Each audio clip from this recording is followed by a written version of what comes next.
আসসালামু আলাইকুম ফ্রেন্ডস, আশা করি সবাই ভালো আছেন। আমার এই ছবিটি আমি ফেসবুকে আপলোড করেছিলাম এবং আপনারা অনেকেই ছবিতে কমেন্ট করেছেন যে এই ছবিটা আমি কীভাবে এডিট করলাম। তো এটা সম্পূর্ণ একটা এডিট করার ছবি। এটার রিয়েল ছবিটা কিন্তু অবশ্যই আপনারা বিফোর অ্যান্ড আফটার দেখতে পাচ্ছেন। তো কীভাবে এই ছবিটা আমি এডিট করলাম আমার হাতে থেকে মোবাইল ফোনটি দিয়ে, সেটাই আজকে ভিডিওতে আপনাদেরকে শিখিয়ে দিব। তো যারা এই ধরনের ফটো এডিটিং শিখতে চান শুধুমাত্র তাদের জন্য আজকে টিউটোরিয়ালটি তৈরি করেছি। যদি শিখতে চান অবশ্যই সম্পূর্ণ ভিডিওটি না টেনে দেখবেন। আর ভিডিও শুরুর আগে একটা রিকোয়েস্ট, এই ভিডিওটিতে লাইক দিয়ে চ্যানেলটি সাবস্ক্রাইব করে দিবেন। ফেসবুক পেজ থেকে দেখছেন, পেজটি ফলো দিয়ে ভিডিওটি শেয়ার করে দিবেন। সো ফ্রেন্ডস, কথা না বাড়িয়ে আমাদের মোবাইল স্ক্রিনে চলে যাই। ফ্রেন্ডস, আজকে ছবিটা এডিটিং করতে আমাদের দুটি অ্যাপ প্রয়োজন হবে। একটা হচ্ছে লাইটরুম আর একটা হচ্ছে ফটোরুম। তো আমি প্লে স্টোরে গিয়ে অ্যাপগুলো প্রথমে আপনাদেরকে দেখিয়ে নিই। অনেকে হয়তো অ্যাপগুলো চিনে না, তাই আমি আপনাদেরকে আগে দেখিয়ে দিচ্ছি। তো আমরা এখানে জাস্ট লাইটরুম লিখে সার্চ করে দিলে আমরা এই অ্যাপটি পেয়ে যাবো। দেখতে পাচ্ছেন লাইটরুমের লেটেস্ট ভার্সন অ্যাপটি আমি ইউজ করতেছি। তারপর আমি ফটোরুম অ্যাপটি আপনাদেরকে দেখাচ্ছি। ফটোরুম, ওকে।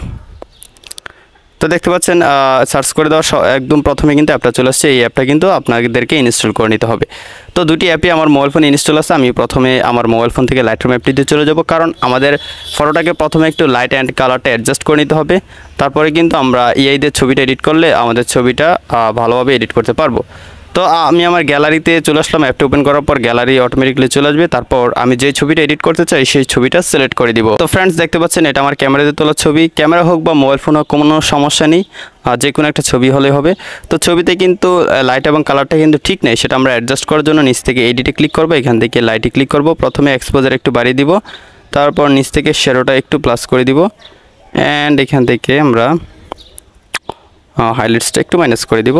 ঠিক আছে, তারপর চলে যাবো কালারে। এখান থেকে চলে যাব মিক্সে যাওয়ার পর এখান থেকে আমরা রেড কালারটা হালকা একটু প্লাস করবো, অ্যান্ড এখান থেকে অরেঞ্জে চলে যাবো। অরেঞ্জে গিয়ে স্যাচুরেশনটা একটু মাইনাস করে দিব যতটুকু প্রয়োজন। প্রায় সময় দেখা যায় ছবি তোলা আমাদের ফেসটা অনেক বেশি স্যাচুরেটেড হয়ে যায় বা লাল হয়ে যায়। তো আমরা এটাকে একটু এখান থেকে ডিস্যাচুরেটেড করে নিলাম, একটু মাইনাস করে নিয়েছি, অ্যান্ড এখান থেকে হিউটা একটু মাইনাস করে নিব।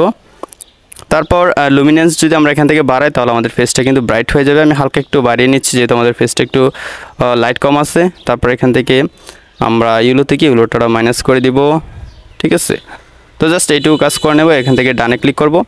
তারপর গাছ আমি এখান থেকে ডিটেলে যাব। এখান থেকে শার্পেনটা একটু বাড়িয়ে দিব। তারপর নয়েজ রিডিউস যেটা আছে সেটা একটু প্লাস করে দিব।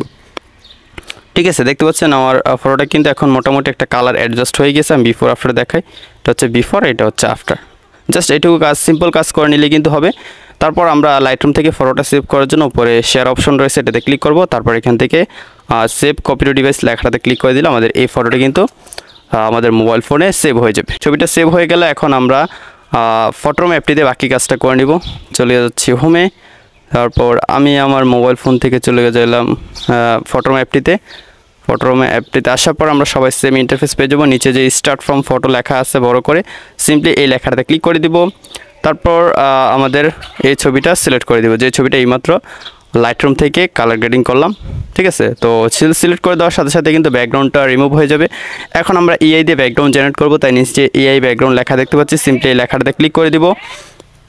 ঠিক আছে, ক্লিক করে দেওয়ার পর এখানে অটোমেটিকলি ব্যাকগ্রাউন্ড কিন্তু জেনারেট হওয়া শুরু করবে। এই যে দেখতে পাচ্ছেন বিভিন্ন ক্যাটাগরি ব্যাকগ্রাউন্ড কিন্তু অটোমেটিক জেনারেট হওয়া শুরু করবে। এবং এখানে নিচে কিন্তু মোডের নিচে কিন্তু অনেকগুলো ক্যাটাগরি আছে, যেটা ইচ্ছা সেই ক্যাটাগরি থেকে আপনি ইচ্ছা মতো ব্যাকগ্রাউন্ড জেনারেট করতে পারেন।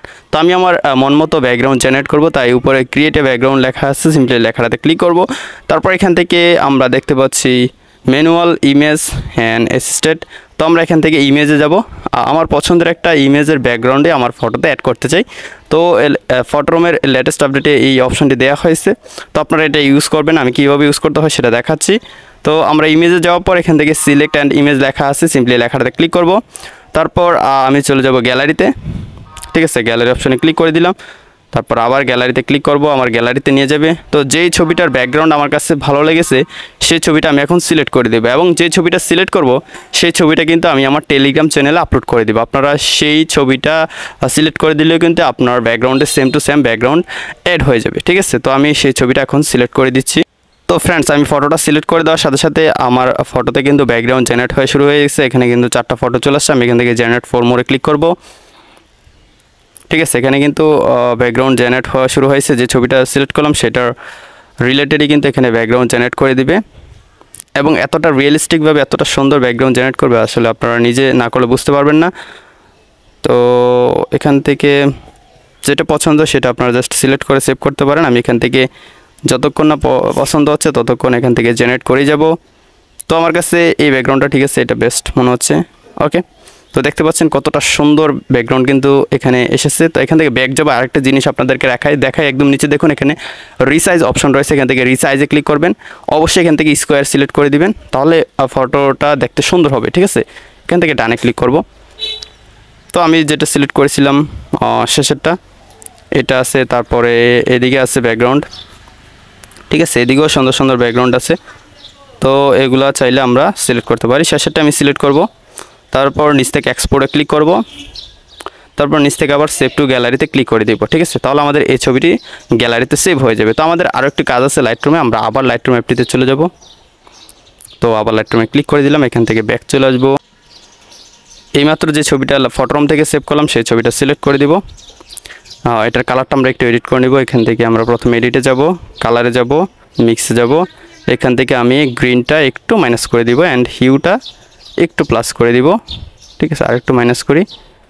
এখন আমাদের ফেসের কালারটা আর একটু বেশি দেখা যাচ্ছে, আর একটু মাইনাস করে দিই। ওকে, তারপর ইউলো যেটা আছে একটু গ্রিন করে দিব অ্যান্ড মাইনাস করে দিব। ডানে ক্লিক করব, তারপর এখান থেকে আমি যাব ইফেক্টে যাওয়ার পর টেক্সচার একটু বাড়িয়ে দিব, ক্লিয়ারিটি একটু বাড়িয়ে দিব। ঠিক আছে, তারপর গাইস এখান থেকে আমরা বিগনিটিতে গিয়ে একটু ছেলেটাকে বাড়িয়ে দিতে পারি, হালকা দিয়ে দিব, হালকা। ওকে, 6 দিয়ে দিলাম। 6 দিয়ে দেওয়ার পর মোটামুটি আমাদের ফটোটা এডিটিং কিন্তু কমপ্লিট। আমি যদি এখন বিফোর আফটার দেখাই, এই যে কালারটা একটু আমরা ডিপ টাইপের করে দিলাম। ঠিক আছে, তো এরকম একটা সিম্পল কালার গ্রেডিং পরে আবার করে নেবেন লাইটরুম দিয়ে। তো তারপর উপর থেকে যে সেভ লেখাটা আছে বা শেয়ার অপশনটা আছে এটাতে ক্লিক করবেন। তারপর এখান থেকে সেভ কপি টু ডিভাইস লেখাটাতে ক্লিক করে দিলে আমাদের এই ছবিটা কিন্তু গ্যালারিতে সেভ হয়ে যাবে, এবং এই ছবিটা কিন্তু আমরা ফেসবুক ইনস্টাগ্রামে আপলোড করলে কিন্তু অনেকেই দেখে ইমপ্রেস হয়ে যেতে পারে। সো ফ্রেন্ডস, আমার দেখানো সিম্পল এই স্টেপগুলো ফলো করে কিন্তু আপনি আপনার মোবাইল ফোন দিয়ে অসাধারণ ছবিগুলো এডিটিং করতে পারেন।